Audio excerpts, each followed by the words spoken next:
வணக்கம் நேயர்களே, இன்னைக்கு நாம பார்க்கக்கூடிய சிறப்பு பதிவு தமிழ் புத்தாண்டு பலன்கள். தமிழ் புத்தாண்டாகப்பட்டது ஏப்ரல் மாதம் 14ஆம் தேதி பராபவ வருடம் அப்படின்ற மாதிரியாக ஆரம்பிக்குது.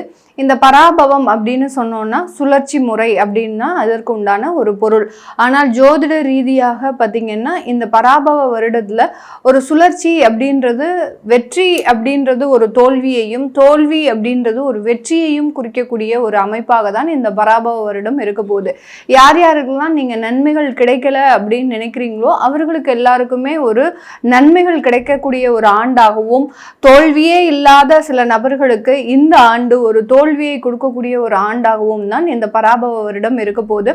இந்த வருடத்துல இருக்கக்கூடிய கோச்சார கிரகங்களின் நிலவரங்கள் அப்படின்னு பார்க்கும்போது வருடம் ஆரம்பிக்கும் போது அந்த சூரியன் சுக்கிரன் சேர்க்கை அந்த மேஷ ராசியில இருக்கு, மிதுன ராசியில குரு பகவான், அடுத்து சிம்ம ராசியில கேது பகவான், கும்ப ராசியில ராகு பகவான், அடுத்து சனி பகவான் மீன ராசியில இருக்கிறார். இதுதான் வருடம் ஆரம்பிக்கும் போது இருக்கக்கூடிய கோச்சார கிரகங்களின் நிலவரங்கள். இந்த வருட பலன்களை நம்ம தீர்மானிக்கும் போது வருட கிரகங்களாகப்பட்ட அந்த குரு பகவான் பாத்தீங்கன்னா ஜூன் மாதம் 2ஆம் தேதி, அதாவது வைகாசி மாதம் 17ஆம் தேதி பெயர்ச்சி ஆகிறார். மிதுன ராசியிலிருந்து உச்சம் பெற போறார். கடக ராசிக்கு சென்று அங்க உச்சம் பெற்ற ஒரு குரு பகவானா பெயர்ச்சியாக போகிறார். அடுத்து பாத்தீங்கன்னா இந்த குரு பகவான் திரும்பியும் அதிசாரம் பெறுகிறார். அதிசாரம் அப்படின்னா விரைவாக நகர்ந்து சென்று அடுத்த ராசிக்கு பெயர்ச்சி ஆகிறது தான் அதிசாரம். இந்த அதிசார ஒரு பெயர்ச்சியாகப்பட்டது ஐப்பசி மாதம் நிகழக்கூடிய ஒரு அமைப்பாக இருக்கு. ஐப்பசி மாதம் 14ஆம் தேதி அந்த குரு பகவான் மீண்டும் அதிசாரம் பெற்று வருகிறார். இந்த குரு அதிசார நிவர்த்தி ஆகப்பட்டது 25ஆம் தேதி ஜனவரி மாதம், அதாவது தை மாதம் 10ஆம் தேதி இந்த குரு அதிசார நிவர்த்தி அடைகிறார். இதுதான் இந்த இடத்துல இருக்கக்கூடிய ஒரு முக்கியமான கிரகங்களின் பெயர்ச்சி. அடுத்து ராகு கேது அப்படின்னு சொல்லக்கூடிய அந்த நிழல் கிரகங்களாகப்பட்ட அந்த சர்ப்ப கிரகங்களின் பெயர்ச்சியாகப்பட்டது கார்த்திகை மாதம் 19ஆம் தேதி, அதாவது டிசம்பர் மாதம் 6ஆம் தேதி அந்த கேது பகவான் சிம்ம ராசியிலிருந்து கடக ராசிக்கும், ராகு பகவான் கும்ப ராசியிலிருந்து மகர ராசிக்கும் பெயர்ச்சியாகி வருகிறார். இது வக்ர கிரகங்கள் அப்படின்றதுனால அது ரிவர்ஸ்ல தான் எப்போதுமே இதனுடைய சுழற்சி இருக்கும். சனி பகவான் இந்த தமிழ் வருடத்துல பராபவ வருடத்துல மீன ராசியில இருந்து வக்ரம் அடைகிறார். எப்போ வக்ரம் அடைகிறார் சனி பகவான் அப்படின்னு பார்க்கும்போது கார்த்திகை மாதம் 24ஆம் தேதி, அதாவது டிசம்பர் மாதம் 11ஆம் தேதி வக்ரம் அடைகிறார். இந்த வக்ரம் அடையக்கூடிய ஒரு சூழ்நிலையில இந்த மாதிரியான இந்த பராபவ வருடத்துல இருக்கக்கூடிய கிரகங்களின் கோச்சார நிலவரங்களின்படி ஒவ்வொரு ராசி என்பவர்களுக்கும் உண்டான பலன்களை பற்றி பார்க்க போறோம். அந்த பலன்கள்ல நமக்கு என்ன மாதிரியாக இருக்கு, ஒவ்வொரு ராசிக்கும் என்னென்ன ஏற்ற இறக்கங்கள் இருக்கு, நீங்க எந்த மாதிரியாக சில விஷயங்களை மாற்றிக்கணும் அப்படின்றதுதான் இந்த பதிவுல தெளிவா பார்க்க போறோம். இந்த சேனலை முதன்முறையா பாக்குறீங்க அப்படின்னா சப்ஸ்கிரைப் பண்ணிக்கோங்க, பெல் பட்டன்ல ஆல் ஆப்ஷன் சூஸ் பண்ணிக்கோங்க. கும்ப ராசி அன்பர்களுக்கு இந்த வருடம் பராபவ வருடம் அப்படின்றது பாத்தீங்கன்னா ஒரு மிகப்பெரிய ஒரு நிம்மதி பெருமூச்சு விட்டாலும் சனி பகவான் அந்த பாத சனியாக கடைசி 2.5 வருடத்துல இருக்கிறார். அதனால கொஞ்சம் நீங்க ரிலாக்ஸ் ஆனாலும் கொஞ்சம் இடத்துல உங்களுக்கு சின்ன சின்ன தொந்தரவுகள் வரும். முதல்ல மன ரீதியான குழப்பங்கள் அப்படின்றது இந்த தமிழ் வருடத்துல இருக்காது. ராகு பகவான் உங்களுடைய சந்திரன் மீது பயணிச்ச காரணத்தினால எல்லா இடத்துலையும் சண்டை சச்சரவுகள், எந்த இடத்துக்கு போனாலும் தடைகள், அடுத்து பார்த்தீங்கன்னா பிரச்சனைகள், எதிரிகளின் தொந்தரவுகள், திருஷ்டி தோஷங்கள் இப்படின்னு அடுக்கடுக்காக நம்ம சொல்லிக்கிட்டே போகலாம். அந்த அளவுக்கு தன்னை சுத்தி ஒரு பிரச்சனை இருக்கு அப்படின்னா அது கும்பராசி என்பர்கள்னால தான் இருக்கும். அப்படியே கீழே விழுந்தாலும் மீசையில மண் ஒட்டாத ஒரு பரம்பரையாக தான் இந்த கும்பராசி என்பர்கள் இருந்திருப்பாங்க. ஏன்னா கும்பம் கலசம் அப்படின்னு சொன்னாலே உள்ள என்ன இருக்குன்னு யாராலையும் கண்டே பிடிக்க முடியாது. அந்த அளவுக்கு இந்த கும்பராசி என்பர்கள் மன தைரியம், மன உறுதி அப்படின்றது 200 மடங்காக இருக்கக்கூடிய ஒரு தருணமாக தான் இருந்திருப்பாங்க. யாரா வேணாலும் வந்து பாரு அப்படின்னு சொல்லக்கூடிய அளவிற்கு, 7.5 சனியாவது 8.5 சனியாவது அப்படின்னு சொல்லக்கூடிய அளவிற்கு மிகப்பெரிய ஒரு மன தைரியம் அப்படின்றது சில இடத்துல இருந்திருக்கும்.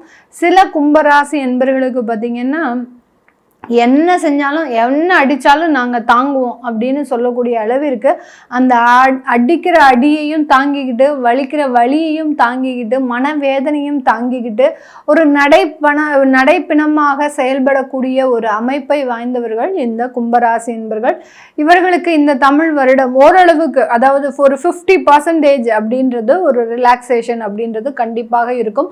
இவர்களினுடைய 6ஆம் இடத்துல குரு உச்சம் பெறாரு, 7ஆம் இடத்துல குரு அதிசார பிரச்சாரம் அடைகிறாரு. இந்த 6ஆம் இடத்துல வரக்கூடிய உச்சம் பெறக்கூடிய இந்த குரு பகவான் வீடு தேடி கடன்களை கொடுக்கக்கூடிய ஒரு தருணம்.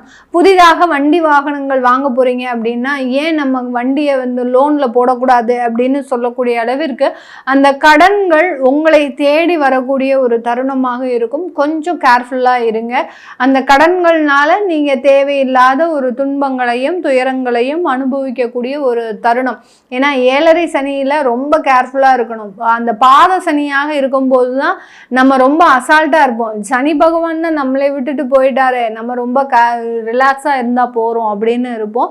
ஆனா அந்த பாத சனி போகிற போக்குல போட்டு விட்டு போயிடும். அந்த அளவுக்கு என்ன நடக்குதுன்னே தெரியாது. அந்த ஒரு 2.5 வருடம் ஒரு இழப்புகளையே சந்திச்சிட்டு இருப்பீங்க. ஆனா நீங்க என்னமோ ரொம்ப ஸ்டேட்டஸா வாழ்றீங்க அப்படின்னு நினைச்சு வெளி தோற்றத்துக்கு அப்படி இருக்கும். ஆனா நிறைய இழப்புகள், நிறைய அவமானங்கள், உங்களுக்கு அறியாமலேயே கடன்கள் உங்களை உறிஞ்சு கொண்டு இருக்கும். இந்த மாதிரியான சில பாதிப்புகள்லாம் இருக்கும்.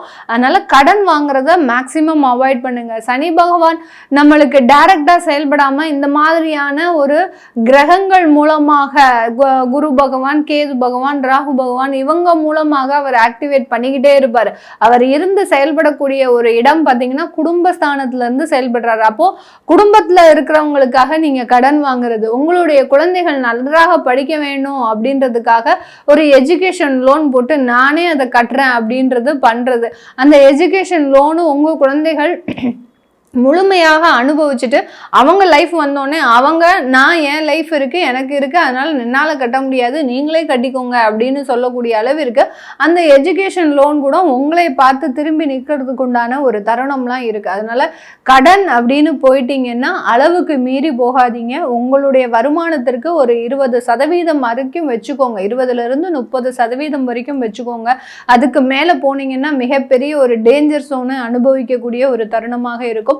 இந்த தமிழ் வருடம் வேலை வாய்ப்புகளை கொடுக்கறதுக்கு உண்டான ஒரு தருணம். நிறைய தொழில் வளர்ச்சிகளையும் கொடுக்கும். உணவு சம்பந்தப்பட்ட தொழிலில் இருக்கக்கூடியவர்களுக்கு நிறைய ஒரு அங்கீகாரம் கிடைக்கக்கூடிய ஒரு தருணமாக இருக்கும்.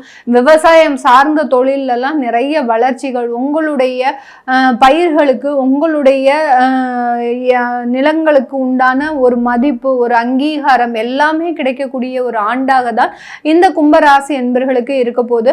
இந்த காலகட்டத்தில் வெளிநாட்டில் இருக்க கூடியவர்களுக்கு நிறைய ஒரு வேலை வாய்ப்புகளும் கிடைக்கக்கூடிய ஒரு தருணமாக இருக்கும். இது எல்லாமே நம்ம கோச்சார நிலவரப்படி பலன்களை கணிச்சு சொல்லியிருக்கிறோம். உங்களுடைய சுய ஜாதக திசாபுத்தி பலன்களை பார்க்கணும் விருப்பப்படுறவங்க கீழே இருக்கிற நம்பருக்கு வாட்ஸ்அப்ல மெசேஜ் அனுப்பி அதற்குண்டான விவரங்களை தெரிஞ்சுக்கலாம். உங்களுடைய குழந்தைகளுக்கு ஜாதகம் எழுதணும், நியூமராலஜி படி பெயர் வைக்கணும் அப்படின்னு நினைக்கிறவங்களும் கீழே இருக்கிற நம்பருக்கு மெசேஜ் அனுப்புங்க. அதற்குண்டான விவரங்கள் தெரிய வரும். உங்களிடமிருந்து விடைபெறுவது உங்கள் ஆஸ்ட்ரோ பூர்ணா. நன்றி, வணக்கம்.